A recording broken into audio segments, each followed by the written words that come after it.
Welcome to A Course of Love. Welcome to A Course of Love. Yeah. Welcome to A Course of Love. We're going to talk about the call to who you really are. Tonight we're going to talk about the call to who you really are. We're going to talk about that call from who you really are. There's a call for God, I see it everywhere. Everybody's running scared. Everything is turning upside down.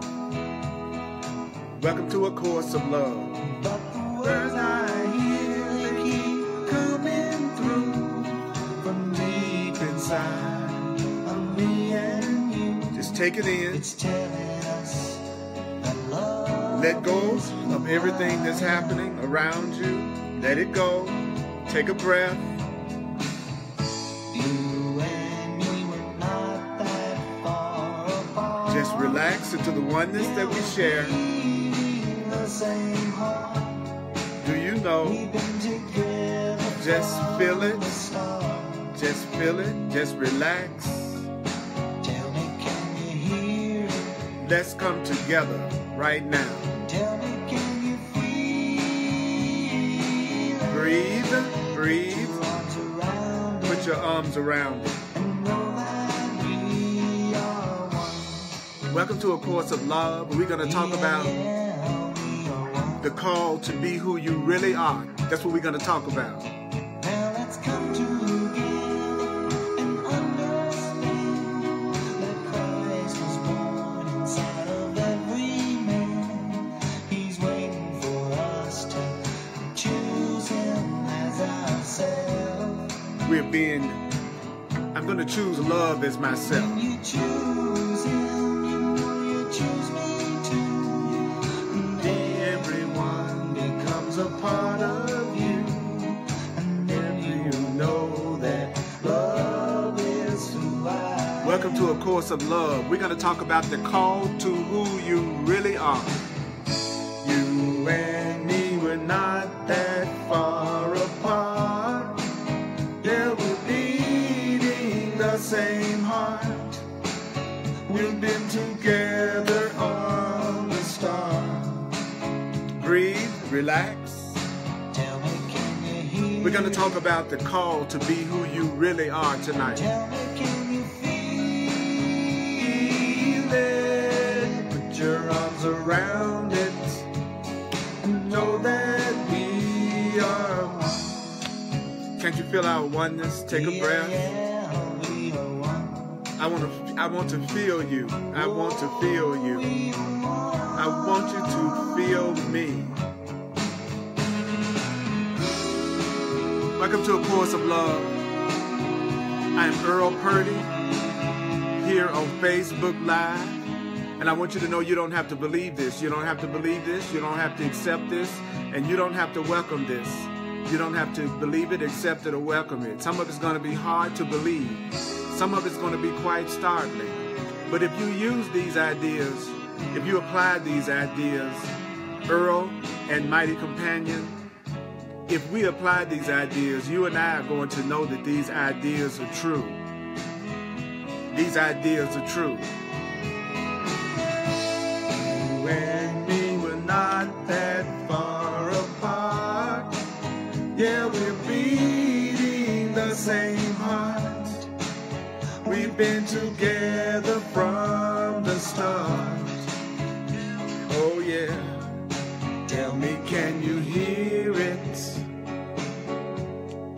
Tell me, can you feel it? Put your arms around it. Know that we are one. Welcome to A Course of Love. We're going to talk about the call to be who you really are. It's time to be who you really are. It's time to be who you really are. It's time to be who you really are. It's time to be who you really are. It's time to be who you really are. It's time for us to be who and what we really are. Yes, I love it, love it, love it. Welcome to a Facebook Live. Welcome to A Course of Love. Welcome to A Course of Love. I want to thank you for coming. I'm Earl Purdy, and I'm glad that you're here with me. And we are going to go through the Course of Love tonight, and we're going to do Chapter 4. And Chapter 4 in A Course of Love is the call to who you are, the call to who you really are. Chapter 4, page 244. And if anyone comes online and they want to know what page we're on, I would appreciate it if one of you would let them know so that I can continue without breaking the flow. Boy, I just have to take a minute to be with you. There's a part of me that gets frantic every time I get ready to talk to you. The voice inside my head, the one that's afraid that I'm going to use my body for what it was meant to be used for, which is to share some peace and some love and some joy and some cool energy with you. That's who I really am. That's what I really want to do. And the part of me that thinks that I am crazy for trying to do this, it gets kind of frantic every time I get a chance to talk to you. So don't forget to talk to each other. Don't forget to share the video. Don't forget to share the video. Right next to the comment box, you have share. So I want to ask you to share the video. Just take a moment to share the video. So we're going to talk about the call to who you are. And the first paragraph, what I want to do is bring the Course of Love to life so that you can hear what it's saying. That's my goal, is that we hear it together and really get an idea of what it's saying. Doesn't mean we have to necessarily agree with everything that it's saying. We just want to come together so that we can hear everything that is being said. So the first paragraph says that creation is not an aspect of this world alone. Creation is an aspect of the whole, the all of all, the Alpha and the Omega, eternity and infinity. It's not only life as you know it. Creation is not only life as you know it, but life in all its aspects. Creation is life beyond death, as well as life before birth and life during your time here. So you existed before you were born. You existed before you were born. You existed before you were born. You had life before you were born. You've also had life your entire life, the life that you're having right now. And you're going to have life after you die. So creation is something that exists before you. Creation is something that exists while you seem to exist here. And creation is something that exists after you look like you die. So it looks like that first paragraph is trying to bring home the point that life is beyond anything that we know, that you were alive before you were born and you're going to be alive after you die. So I want you to take after your body dies. So when I hear these kind of things, it's really easy to kind of gloss over it and not really take a moment to think about that. But that's pretty deep, that life, I had life before I was born. You had life before you were born. And you're going to have life after it looks like you died. So you are not only part of creation, but as has been said many times, you are a creator. And as such, you are a continuing act of creation. Creation is the extension of love. So you are a continuing act of the extension of love. I'm here to be a continuing act of the extension of love. When I sit down and I'm talking to you and I'm going through this, and we're going through this together because I'm just as much the student of it as you are, then I have to remember that the real reason why we are here is to extend freedom and to extend love to each other. And it says this doesn't mean that creation is acted out upon you, but that you are acted out upon creation. Nothing is being done to you. Actually, it's you're the one that's acting out creation. You're the one that's acting upon all of creation. All of creation isn't acting on you, Earl. You're the one that's acting on all of creation. All of creation is not acting on you, mighty companion. The truth is, you're the one that's acting on all creation, according to this. It says the idea of creation is something static would be completely contrary to the meaning of creation. So creation isn't something that's static. Yet you continue to think that you stand apart from creation. You think that you are not affecting creation. You are having an effect on all of creation. You are having an effect on all of creation. You are having an effect on all of creation. And this is consistent to the thinking that would tell you that you are at the mercy of fate. This is consistent to the thinking that would tell you that you are at the mercy of fate. at the mercy of fate would be for you to continue to think that you stand separate from creation and don't affect creation. Fate and creation are not the same thing. You are not a victim of fate. You are not a victim of fate. You are at the mercy only of your ego. And what is your ego? My ego is nothing but all of the accumulated beliefs and learnings and experiences that I've had in the past. Your ego is nothing but the you that you think you are based on everything that you've ever gone through. It's the you that you describe to me. It's the story of yourself. It's the personality that you tell me you have. That is your ego. Your ego is the part of you that says I. Any part of you that says I, like a sense of self that's separate, I, that is the ego. So when I say I am Earl, that's an ego statement because I've separated myself off from everything else around me. So I'm only at the mercy of my own ego and only until I'm willing to let it go. So I'm going to be at the mercy of my fear. I'm going to be at the mercy of my conflict until I decide to let it go. So whatever the situation is that you're going through in your life right now, you're going to be at the mercy of that situation until you decide to let it go. So now the Course of Love is going to tell the difference between A Course in Miracles and A Course of Love. It's going to talk about what is the difference between A Course in Miracles and A Course of Love. So you really want to allow yourself to hear what I'm saying. The Course in Miracles says a miracle is a correct perception. So A Course in Miracles is really a course in correct perception. It's a course in how to see things correctly. It's a course in the extension of love. So I've studied the Course in Miracles for over 36 years, and it's been one of the most powerful, incredible teachings that changed me and transformed my life in ways that I cannot even put into words.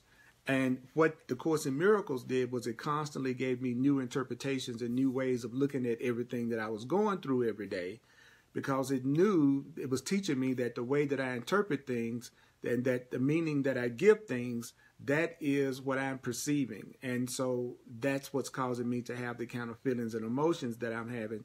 Is not the thing outside of me, but the interpretation, the meaning that I'm giving that thing or that person. And the Course taught me that there were new interpretations I could be using in my day-to-day life that would give me peace of mind. There are new ways of looking at things, no matter what the things are that's happening in your life.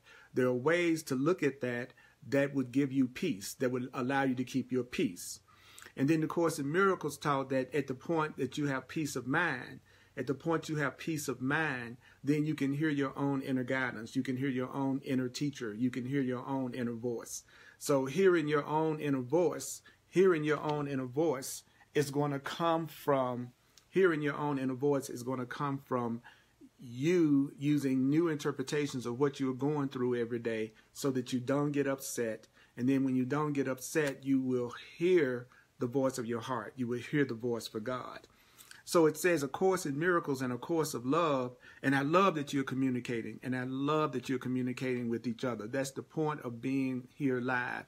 And I want you to know I can see the comments. And sometimes I will respond to the comments also. But really, we're here together as mighty companions to wake up together. That's the beauty of us being together in real time, is that each of us are tuning into this together and feeling that oneness and that unity and that joining that we are. So it says A Course in Miracles and A Course of Love work hand in hand, because the change of thinking taught within A Course in Miracles was a change of thinking about yourself. So the purpose of the Course in Miracles is to change your thinking about yourself. The purpose of the Course in Miracles is to change your perception of yourself and to change your perception of everything. So the Course in Miracles attempted to dislodge the ego mind. The purpose of the Course in Miracles was to dislodge your separate mind, the part of you that's afraid, the part of you that thinks it's not connected to anything or anybody. It says the purpose of the Course in Miracles was to dislodge that ego mind that has provided you with an identity that you but think you are. So the purpose of the Course in Miracles was to dislodge the ideas and the concepts that you have about yourself in life. The purpose of the Course in Miracles was to change the ideas and concepts that you have about yourself and to change the ideas and concepts that you have about life, because your ego is nothing but your concept of yourself.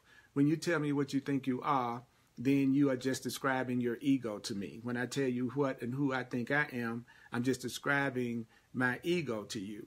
So the Course in Miracles is just trying to dislodge your false perception of things. It's just trying to dislodge the way that you see things that create separation and fear. That's what the Course in Miracles is doing.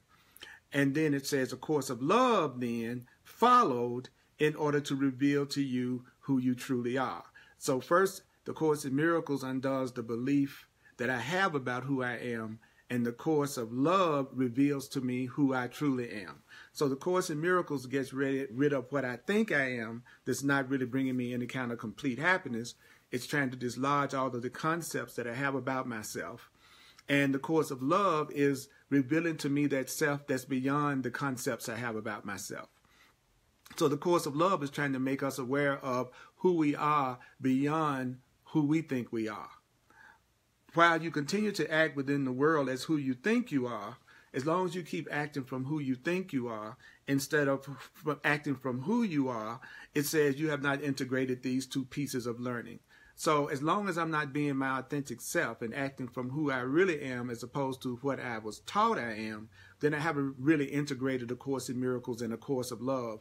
As long as I still am trying to live the way I think I'm supposed to live, be the way that I think I'm supposed to be, acting the way that I think I'm supposed to act according to what the world taught me, then the Course of Love is telling me that I haven't integrated the Course in Miracles, which is trying to dislodge all of my erroneous ideas about who I think I am, and I haven't reconciled that with the Course of Love, which is revealing to me who I really am behind what I think I am. Okay, that makes sense. So in paragraph 4, chapter 4, it says, this is the stage of learning that you are at and what this treatise addresses. So what is this treatise? What is this part of the Course of Love trying to address? It says it's attempted to show you how to live as who you are. Okay, so now you've learned you're not your ego, you're not a human, you're not just this guilty thing that the world tries to make you think you are. You've done enough spiritual study that you're beginning to realize you're not your concepts of yourself, you're not your ego, you're not really separate from God, you're not really separate from anything. So now it's time to have revealed to you who you really are behind the identity that you think you are as a human being. So it's time for you to go beyond the concept of yourself as a separate human being. It is time for you to realize who you are beyond that concept of yourself of just being a mother, a father, a sister, a brother, a friend, an employee, an employer, a doctor, a lawyer, a janitor. In other words, all of these concepts, man, woman, it is time for you to get to know who you really are beyond these concepts and beyond these ideas. And so it's time for you to learn as a conscious person. It's time for you to learn how to live and express yourself in the world as a conscious being. It's time for you to know how you are to express yourself as a conscious being living in the world. It says this treatise is attempting to show you how to live as who you are, which means it's trying to teach you how to act within the world as the new self you have identified. Okay, now that I'm beginning to realize that I am spirit, now that I'm beginning to realize that I am love, now I'm beginning to realize I'm more than a man named Earl Purdy, I'm more than a body, then this book is going to teach me how to act within the world with this new identity that I have. I need to be taught how to act and how to live in this world as an awakening being. You need to be taught how to live within this world as an awakened being, as a being that is recognizing that it is light and joy, a being that's recognizing it's innocent, a being that's recognizing it's not a victim. How do you live, and how do you live with this new identity that you have for yourself? This is what we're going to be talking about right now. And you're right, Kelly, it's like being liberated from prison. You're right, there never was anything wrong with you. The only thing that was causing you to believe that there was anything wrong with you is the thoughts that you had that were telling you that there's something wrong with you. It takes a lot of spiritual realization and awareness to recognizing that you're only suffering from your thoughts, that it's only your thoughts that are causing your suffering, even though it looks like there are many things outside of you that may be causing suffering. It takes a lot of spiritual growth to recognize that it's only your own thoughts that's causing you to hurt and suffer. So So you're now acting as a conscious being. You're acting as a being who wants to extend love. It says, just like learning how to swim is a new way of movement. Swimming, the way that you move when you're swimming, isn't it different from the way that you move when you're walking? When you're walking, you move in an entirely different way than you move when you're in a swimming pool. So what that's saying as an example is, just as moving through water in a way of movement quite inconsistent with that of moving on land, so too is the new way of acting out, the new way of expressing who you are. It's going to be quite inconsistent with the way in which you have formerly acted out and expressed who you are. The way that a conscious being moves through life is as different from the way that an unconscious person moves through life, as walking is a different movement through life from swimming. So the ones that you begin to recognize that you are the creator of your experience and you are not a victim and you are innocent and you are responsible, then that's going to call for you to move through life in a way that's totally different from the way that you moved through life when you thought you were separate and just thought you were a person. This is, of course, because what happened was you formerly acted out of a set of conditions that corresponded to who you think you are rather than who you truly are. See, in the past, you were acting from who you thought you were and from what people taught you you were and from your programming. And now it's time for you to move from in a different way, because now you're not the same person that you used to be, Earl. So now it's time for you to move through life in a different way than how you've ever moved before. And that's true for you too, mighty companion. So then it goes to paragraph 5 and it says, you will almost literally continue to bump into who you think you are as you complete the process of unlearning. So as you continue your process of unlearning the false beliefs that you learned in the past, you're going to bump into your old self from time to time. I know that you are trying to be more conscious and more loving and more giving than you've ever been before, but every now and then you're going to still act like you used to act. Every now and then you're going to have the exact same tendencies come back up again and the habits come back up again. In other words, I like the way that A Course of Love put it. You're going to bump into. It says you're going to bump into who you think you are from time to time. You're also going to bump into who you thought you were from time to time. See, when you look around you and you look at all the people around you who are really just other parts of you, the people around you are just other parts of you. But when you look at them, you're only seeing the past. You're either seeing in the present and seeing them as they are now, as light and joy and peace and truth, or you're seeing your own past. So you're either seeing your own past or you're seeing what's happening right now. You're either only seeing the past or you're seeing what's happening right now. So when you see the past, in a sense, you could also say that was bumping into who you used to be. The people around you, they're acting the way that you did at some time in the past. And sometime in the past, you acted from fear, or you acted from separation, or you projected, or you blamed. Everybody around you, they're just showing you the way that you were in the past yourself. So you're bumping into your old self all day long. You're bumping into your old self all day long. Back when you were responding from what you thought you were, rather than from the truth of who you really are now. So that's going to happen when you're in the process of unlearning. While you're in the process of unlearning, you're going to see your old self. Your old self is going to show up in the form of other people, and also your own personality is going to show up from time to time that you used to have. So you have to forgive yourself. You're not going to always 100% act from this new level of consciousness of joy and peace and love while you're in the unlearning process. So the Course says it might be best explained by continuing with the swimming metaphor. So let's continue with the swimming metaphor. If acting in the world as who you truly are, that would be just like swimming. So you being yourself every day in the world would be like swimming. But bumping into who you think you are could be likened to trying to move within water as you would on land. In other words, whenever you are not being true to yourself, it's almost like trying to move the same way you would in water when you were on land. So if I was laying on my stomach on the ground, making swimming motions, would I be going anywhere? No. So whenever I'm acting out of my past habits and my past personality in the way that I used to be, it's analogous to me laying on the ground, moving my arms, trying to swim and not going anywhere. So you're not bad when you do things the way you used to. You're not bad whenever you occasionally seem to backslide and act the way that you used to act, not taking responsibility, projecting on others, blaming others, wanting everybody to act out your scripts in order for you to be happy. When you are going beyond that level of consciousness, every now and then, you may sometimes still attack. You may sometimes still get upset. You may sometimes still think you are separate. You may still want to project and blame. When those things come up, it's like you trying to swim on dry land. You just aren't going anywhere. You're not doing anything bad. You're just not going anywhere.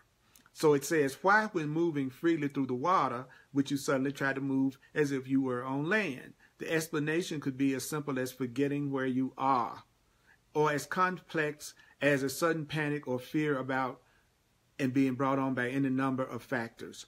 Fear is the key to me that he's talking about in this paragraph. You know, if I get into fear, then that's when I'm going to be like a person trying to swim on dry land. So fear is my first clue that my perception is going in the wrong direction. Fear or guilt is my first clue that my interpretation and my perceptions are headed in the wrong direction. If I feel any fear, any guilt, that's my clue that my perception is incorrect, that I'm moving in the wrong direction, that I'm trying to swim on dry land. Either way, the result would always be the same. And what would be the result when you're not being true to who you really are? How can you tell when you're not being true to who you really are? Well, then there's a sudden change from ease of movement to struggle. So when things become a struggle, that means that you're trying to swim on dry land. It means that you are not being true to who you really are. It means that you've gone back at some level trying to act out the teachings of the world and the way that you were programmed by the world and all the different concepts that you learned of the world. And most of all, when things become a struggle, it means that you have forgotten that you are one and joined and connected to everything and all that is.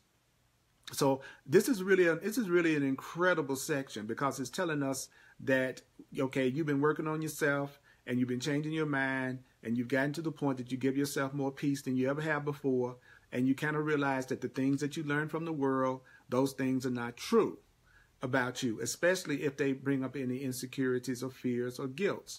So now you are having revealed to you who you really are. The Christ within, the love within, the all that is, the unlimited spirit that you are. And every now and then you're going to forget. You're going to go back temporarily into your old habits and your old ways of looking at things. That doesn't mean that you're guilty. It doesn't mean that you're bad. It just means you're like a person trying to swim on dry land. You're just moving your arms, but you aren't going anywhere. And when that is happening, you can always tell when you're getting off center. You can always tell when you're getting out of alignment. How can you tell when you're getting off center? How can you tell when you're getting out of alignment? Because things will go from being easy to being hard. So if it looks like everything in your life is hard, or if it looks like there's some area that you're having a tremendous amount of struggle, it means that that's the area that you're not being your authentic self in. That means you're going from an ease of movement to struggle. That means you're going against the flow, and you're going into resistance. So struggle equals resistance. Fear equals resistance. Fear equals resistance. Struggle equals resistance. So when I'm struggling, I'm in resistance. When I'm in resistance, I'm acting from an old idea about myself that I learned in the past, and I've forgotten that I am truly just love, life, an unlimited being that is expressing truth and love right now. I've forgotten who I really am. Yes, Kathy, that's right. It's struggle, stress, out of alignment.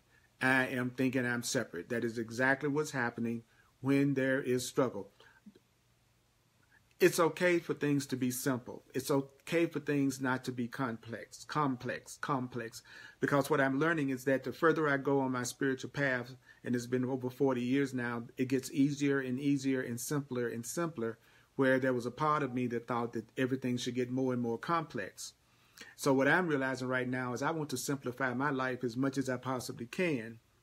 And those of you who feel me, you know exactly what I'm talking about. You're probably in the process of realizing that you want to simplify your life as much as you possibly can too. Because you know the simpler your life is, the more time that you will have to express your function of love and just commune and be in just a good doggone experience of loving yourself and loving everything around you.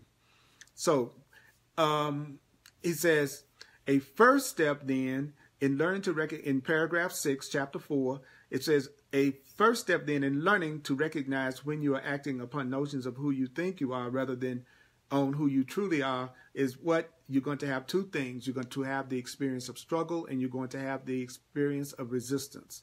So ask yourself, where am I feeling struggle in my life? Where am I feeling resistance in my life? Please take a moment to just click on the share button and share the video on your timeline. Don't you think there are some other people that would like to also get insight into how to let go of struggle and resistance? So share the video with them. So the ability to let go of struggle is a learned ability. So what is that telling me? Well, it's telling me that I've got to learn how to let go of struggle. So it's okay. It's okay. People have to learn how to let go of struggle. For the swimmer, and is a learned ability for you now as you journey back to your real self. So it says the ability to let go of struggle is a learned ability for the learner and is a learned ability for you now as you journey back to your real self. You're learning how to let go of struggle.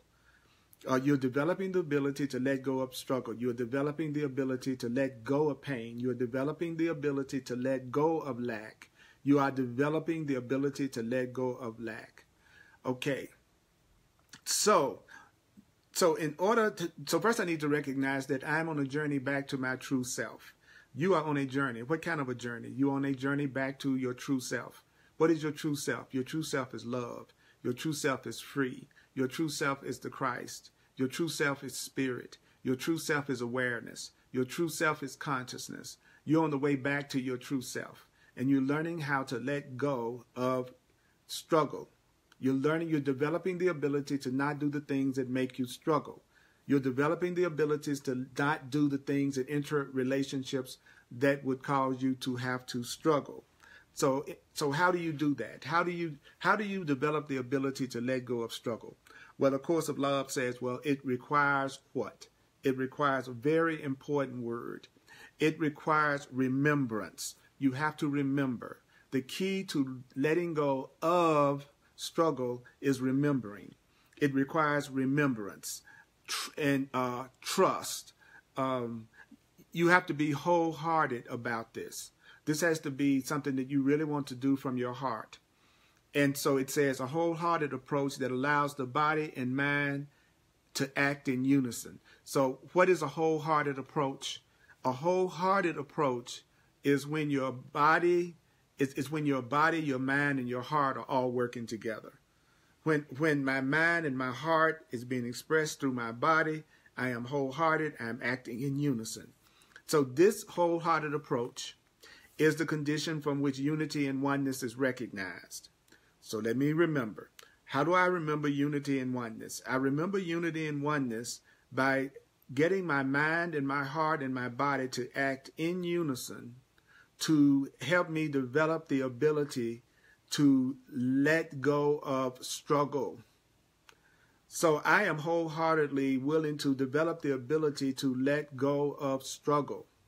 Are you willing to learn how to develop the ability to let go of struggle and to let go of pain? Are you willing to develop the ability to let go of struggle and let go of pain by uniting your mind and your heart in that purpose so that your mind and your heart and your body are all focused on the same purpose? The mind, the body, and the heart operating in unison. The water is not taken for granted, but always recognized as a condition of the swimmer's environment. So a swimmer never takes water for granted. So you are no longer confined to the conditions of separation. You are no longer confined to the conditions that people go through when they only think they're separate from one another. You're not confined to the things that you used to go through when you thought you were just a physical body, a human being, and separate. You are no longer confined You are no longer confined, my dear brothers and sisters. This is what it is time for you to learn. Okay, so what is it that is time for me to learn? What is it that is time for you to learn? You are no longer imprisoned. You are no longer limited. You are no longer confined. There's nothing or no one to hold you back. There's nothing or no one that's really trying to block you. That's the truth right now. You are conscious enough to no longer be confined. You are conscious enough to no longer be limited. This applies directly to your reaction to all that occurs within your life. In other words, let us look now at your reaction to the idea put forth earlier about having a calling. So then it goes into, okay, let's talk about your reaction to the idea that you have a calling. You have a calling. You have a deeper function that you were born to express. You have a deeper function that you were born to express. That deeper function that you were born to express is underneath your personal desires. I know all day long we kind of approach life that from sometimes people approach life from the perspective of life is about me pursuing my desires. Life is about me pursuing my desires. And that's what makes life what it is. Me thinking about myself all the time, thinking about what I want and pursuing it. There are desires that are beneath those desires. And it says, despite whatever way you currently have of identifying calling as calling relates to you, there are few among you who have not reacted to the idea of calling with two sets of feelings and thoughts. One set of thoughts and feelings contain all that one might attribute to the glad acceptance of a gift of high value, in other words, a treasure. One set of thoughts and feelings contain all that one might attribute to the somewhat onerous onset of yet another responsibility, another obligation. One set of thoughts recognizes that something has been given. The other set of thoughts recognize that something has been asked. So what is the wholehearted response? The wholehearted response is a response that recognizes that giving and receiving are the same in truth.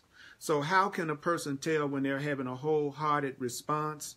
The way that a person can tell when they're having a wholehearted response is that they recognize that giving and receiving are the same. So when I recognize that giving and receiving are the same, that giving is the same as accepting. Accepting is giving. Giving is accepting. Accepting is receiving. So giving and receiving are the same. There's a lesson in A Course in Miracles that really relates to this idea. Do you know what that lesson in the Course in Miracles is? That lesson in the Course in Miracles is all that I give is given to myself. All that I give is given to myself. Say that. All that I give is given to myself. All that I give is given to myself. All that I give is given to myself. All that I give is given to myself. All that I give is given to me. Everything that I give is given to me. Everything that I give is what's going to be given to me. Everything that I give is what's going to be given to me. Everything that I give is what's going to be given to me.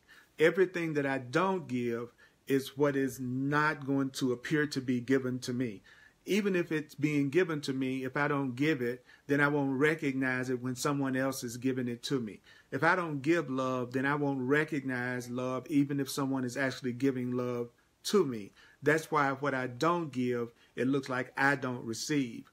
It doesn't mean I haven't received it. It means I won't see that I have received it if I don't give it. So the only thing that's missing in my life is what I haven't given in my perception. The only thing that's lacking in a person's life is what they are not giving. The only thing that's missing in a person's life is what they're not giving in their perception. Whatever it is that looks like is missing in your life, no matter what you believe, is something that you're not giving. What you are receiving in your life, in your perception, is something that you are giving. So all that you give is given to yourself. Giving and receiving is the same. All that I give is given to myself, and giving and receiving is the same.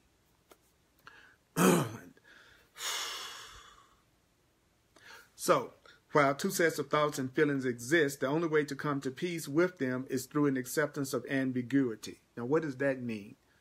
The acceptance of ambiguity. Well, it says, while an acceptance of ambiguity might seem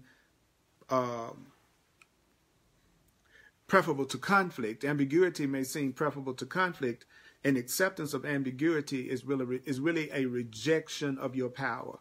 Accepting ambiguity is a rejection of your power. Wow. What does that mean? See, whenever you're reading this, don't spend a lot of time trying to analyze it and figure it out, because it's written as if you will ask these questions of yourself, so that when you continue to go forward, then you will see that the answer is forward. So keep moving. So what is, it says, an acceptance of ambiguity is a rejection of your power. So what is required to claim your power? So what is required for you to claim your power? Earl, what is required of you to claim your power? Mighty companion, what is required of you to claim your power? It's time for you to claim your power. Stop being afraid of your power. Stop being afraid of your power. Stop being afraid of your power. It's time for you to claim your power. It's time for you to claim your power. It's time for you to stop being afraid of your power. It's time for you to stop being afraid of your power. It's time for you to claim your power. It's time for you to claim your power. It's time for you to claim your power. It's time for you to claim your power right now. What's required of you? What is required of you to claim your power? You have to have a willingness to move through the conflict of two opposing sets of thoughts and feelings to a place of unity. So how do you claim your power? I keep moving through the conflict and opposition that I feel. Continue to move toward that place of unity and oneness.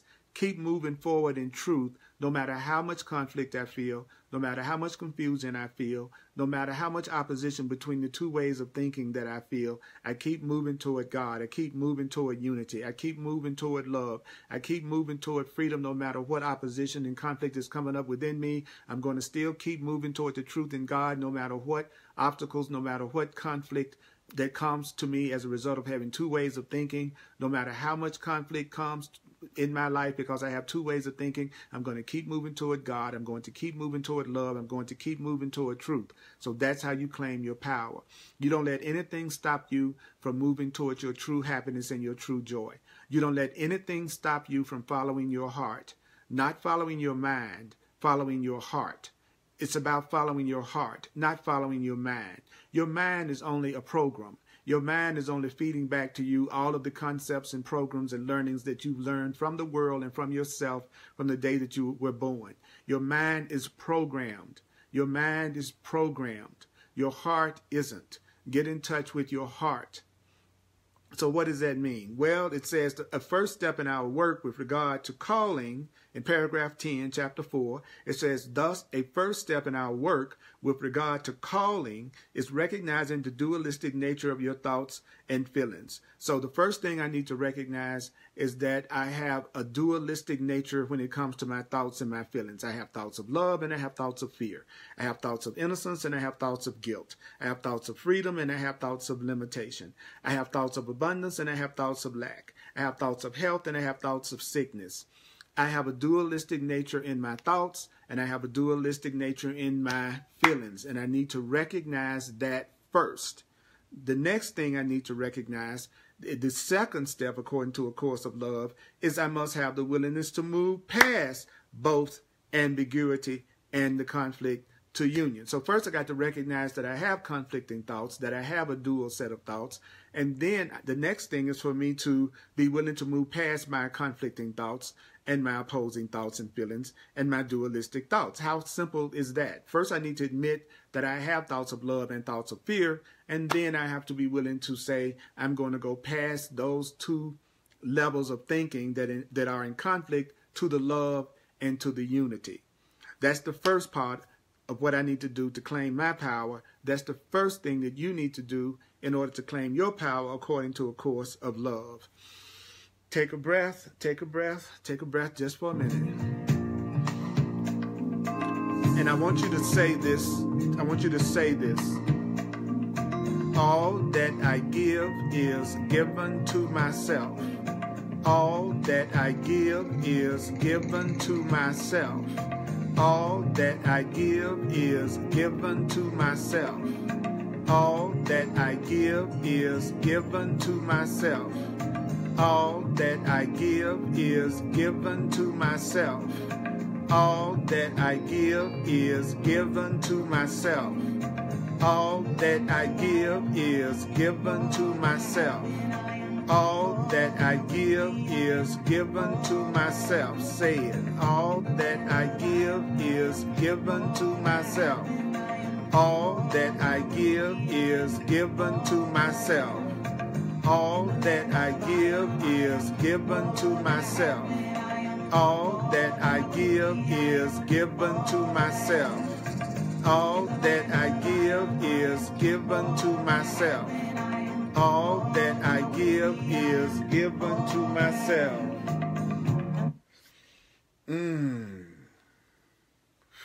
All that I give is given to myself. All that I give is given to myself. All that I give is given to myself. All that I give is given to myself. All that I give is given to myself. Giving and receiving are the same. So, if I'm going to get past the opposing thoughts, if I'm going to get past the thoughts that cause me conflict so that I can claim my power, what does the course of love say that I should do about that? Well, it says that it requires an examination of your specific notions concerning calling as you apply them to yourself. And what does that mean? Well, whether you feel that you have a specific calling, whether you feel like you don't have any calling, or whether you feel like you have many callings, that doesn't matter. That doesn't matter. It doesn't matter whether you think you have a deep calling, whether you think you do have a deep calling, whether you think you don't have a deep calling.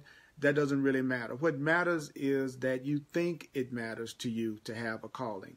What matters is that it matters to you that you have a calling. You think it matters because you compare and judge rather than accept. I think it matters whether I think I have a calling or not because I'm comparing and judging. I'm judging myself about whether or not I'm acting according to my calling or whether I'm hearing my calling because I'm comparing and I'm judging and not accepting. So I would invite you to accept that you have a calling. Accept that there's a divine plan for your life. Accept that there's a reason why you are here. Accept that there's a deeper reason why you are here that's much deeper than just your desire to have your fantasies manifest. Say that I have a deeper reason for being here than pursuing my personal desires. I have a deeper reason for being here, a deeper calling for being here than just pursuing my fantasies and my personal desires. I have a deeper, more powerful, more joyful reason for being here than just trying to get the things that I think I need in order to make me happy. Say that to yourself. Say that to yourself. It will begin to allow you to claim your power. It will begin to allow you to move closer to your power. So it says, you who have so recently felt the peace of true acceptance are not asked to leave that peace. I'm not asking you to leave your peace. If you're feeling really peaceful right now, nobody's asking you to go out in search of your calling. If you're feeling peaceful right now, you're feeling contented right now, you're feeling centered right now, nobody's telling you to try to hustle up and try to find your calling. I'm asking you rather to listen deep inside yourself. I want to ask you to listen deep inside yourself and listen from within that peace to what you feel like your peace is calling you to do. What is your peace? What is your contentment right now calling you to do? What is it that you're feeling moved to do right now? What are the urges that you're having right now? Even if it seems crazy to you, and even if it seems impossible to act out this urge, what is the urge that you have right now? Where, from a place of peace, what do you feel like you're being called to do in your life? I'm not asking you to ask yourself this question from a place of dissatisfaction because you're upset with the way things are in your life. I'm saying go to a place of peace, and then from that place of peace, ask yourself, what am I feeling compelled to do? What is it that I feel an urge to do? What is it that I feel inspired to do right now? This is not about the past and all those things that at one time or another you thought would bring you fulfillment. It's not about you trying to do something that you tried to do in the past that you thought was going to make you happy. It's not about looping back to the past and thinking about the things that you've done in the past and trying to come up with a new way and a better way to do those things to make yourself happy. This is about recognizing who you are right now. This is about recognizing who you really are right now. It's not about taking a moment to be moved by something that used to move you in the past because you're getting ready to try to do it one more time. This is not a quick fix. This is not a quick fix, Earl. This is not a quick fix that calls you to what might have been and tells you that if you had but acted earlier, you would have had the life you dreamed of, and maybe it's not too late. Now, I'm not telling you to think about all the times and the opportunities you think you've wasted, and so you're going to try to do the same thing and not waste these opportunities ever again. I'm not asking you to try to do something that you used to do and you're trying to get it done before you think it's too late. This is not about examining where the various calls you responded to previously have led you. This is not about examining what you did in the past when you thought you were following your calling and examining how you responded to it. This is not about analyzing your past and why you did whatever you did in the past that produced whatever you went through in the past. This is not about trying to do something you've done before and then do it better this time. This is not the kind of fix that we're talking about when it comes to claiming your power. We're talking about recognizing who you really are, recognizing you as the powerful, loving, spiritual being that is not a victim, that is a creator of your experience with God as you truly are. So all these notions are concerned with who you are, all these notions are concerned with who you have thought yourself to be and not who you were. See, you can't look back on the past and try to do the things you did in the past simply because you thought you were somebody else in the past. In the past, you probably thought you were separate, thought you were a man or woman, thought you were a body, thought you were a victim, thought that all of the things of the world would be the thing that would make you happy. So you can't focus in on the past because you're no longer that person and you never were really that person. So don't look back on the past. It's not about being called to act out from anything that you used to do in the past. It's about acting from who you are right now. Again, don't try to swim on dry land. It takes a different kind of movement in expressing yourself when you're coming from love and truth and consciousness than it does when you're coming from fear and illusion and unconsciousness. So it's important that you recognize the difference between thinking something and knowing something. It's important that you learn the difference between thinking and knowing. Being who you are is what you're being called to do right now. So what is it that you are being called to do? You are being called to be who you really are. You are being asked to live a life as seamless as the birds of the air. You are asked to live a life where there is no division between who you are and what you do. I want you to live a life that you are doing who you are. You want a life that you are doing who you are. See, I want a life that just requires me to do who I am, not a life that requires me to do what somebody else wants me to do or to be the way somebody else wants me to be. I want a life in which I'm doing what I am, that I'm doing me, that I'm being me, that I'm expressing me. And when you're in a place that you don't feel divided, when you don't feel torn, when you don't feel like you're in opposition to yourself, that's when you know you're living a life of oneness. That's when you know you're living a life of unity. When you don't feel any conflict between what you think and what you say and what you do. What you think and what you say and what you feel are in total congruency. That is when you are being your true self. That's how you can know when you're being who you truly are. There is no division in the place of unity.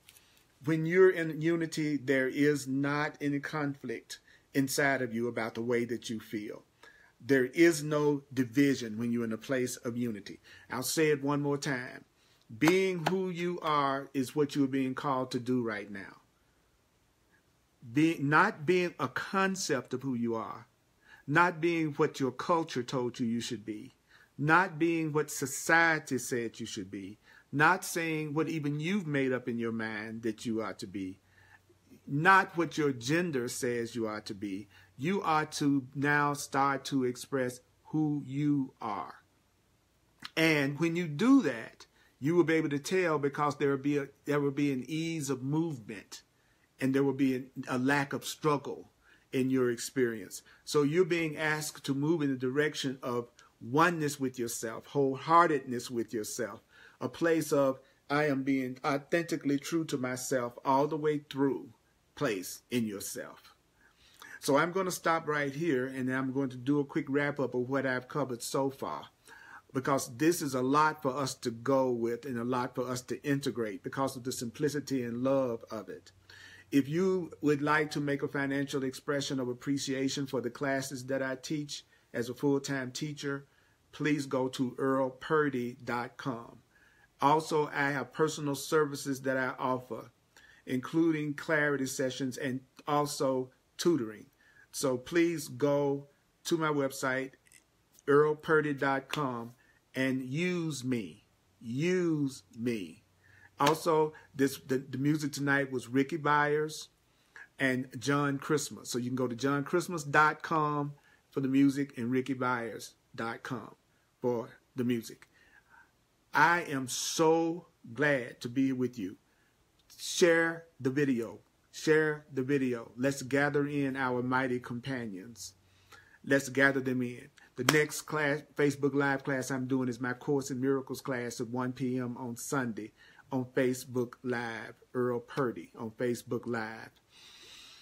Okay, so let's take a breath. Let's take a breath. Let's take a breath. And let's see if we can get the main. And there was some incredible communication going on tonight. Thank you, CJ. Thank you, all of you, for the incredible communication and healing that was happening with you. This tonight is a call to be who you are, to be who you are, to be who you are. So being who you are is what you're called to do. There are going to be opposing thoughts that are going to come up, but you are to make a decision that you are going to go strictly toward the oneness and toward the truth. You are being asked to live in a new way. You're being asked to live in a new way now. You know what I'm saying? You know who you are. You know you're not an ego. You know you're not a victim. You know you're not a victim. You know you're not a victim. You know you are the creator of what happens in your life now. You know that you are completely loved by God. You know that you are an unlimited spiritual being. You know that you are consciousness. You know that you are awareness. You know that you are more than what you have been taught you are. You're more than a man. You're more than a woman. You're more than a daughter. You're more than a niece. You're more than a nephew. You're more than a father. You're more than a brother. You're more than an employee. It's time for you to now act from who you are at another level beyond what you were taught that you are. How can you tell when you're not doing that? Well, you know when you're not doing that because your life becomes a struggle. It becomes a conflict. And that's how you know that you are not acting in alignment with who you really are. So even though you're a new person now and you want to live as a new person, every now and then you're going to bump into your old self. You're going to do something that you used to do in the past. You may look at things from a place of fear or conflict or projection or anger, but that doesn't really matter. The only thing that matters is that you remember that you were acting out of an old idea of yourself that you don't have anymore. It is time for you now to live as you really are. So when we talk about living as you really are, it says that it's not talking about you trying to go back with the old attitudes that you used to have, with the old goals that you used to have, and then you're just going to try to do it better this time. It is talking about aligning yourself with God, aligning yourself with your true self, so that your true self can express itself through you, and then your true self expressing itself through you, all of the blessings and the happiness and the joy that you thought you were going to try to create out of your own personal will, you'll find that you have all that joy and you'll have all that passion and all that love. You are divine. I am divine. This is not about the past. This is not about all those things, doing those things that you thought once in the past would give you fulfillment. This is about I'm going to be who I am. I'm going to be how I was created to be. How can I tell when I'm being who I was created to be? There will be an ease in my perception. There will be contentment in my perception.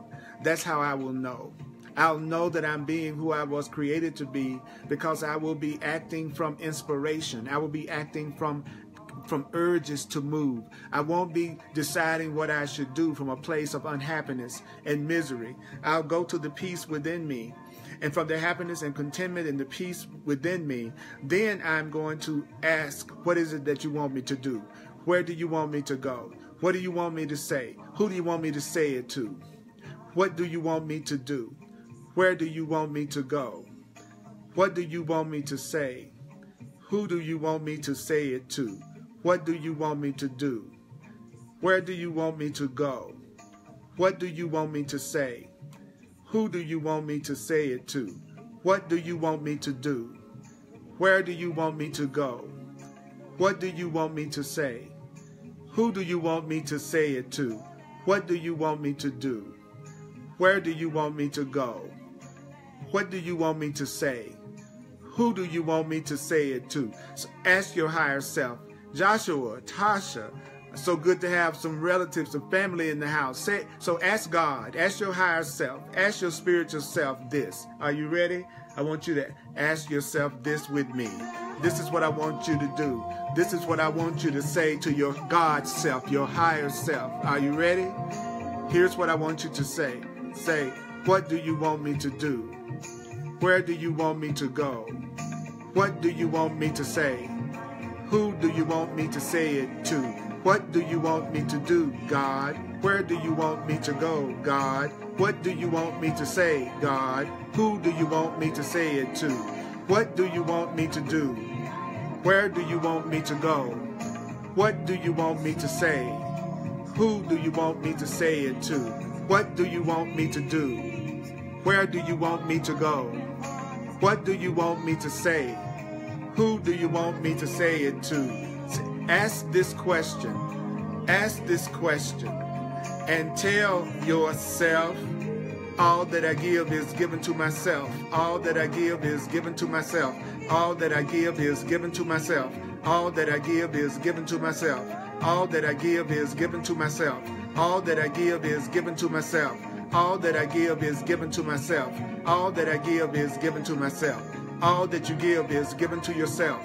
All that you give is given to yourself. All that you give is given to yourself. All that you give is given to, say it. All that I give is given to myself. All that I give is given to myself. All that I give is given to myself. All that I give is given to myself. Giving and receiving. Giving and receiving. Giving and receiving are the same. Giving and receiving are the same. Tell yourself, I will receive what I'm giving now. I will receive what I'm giving now. I will receive what I'm giving now. I will receive what I'm giving now. I will receive what I'm giving now. Take a breath. I invite you to be yourself. Don't be like a swimmer. Don't try to swim on dry land. It takes a new way of moving through the world now that you become a conscious, loving being. And we're in this together, mighty companions. We are in this together. I love you. I appreciate you. Please comment, share, and like the video. Thank you for sharing with me in Financial Expressions of Appreciation. Thank you for being you. You are a blessing. Mwah. Love you.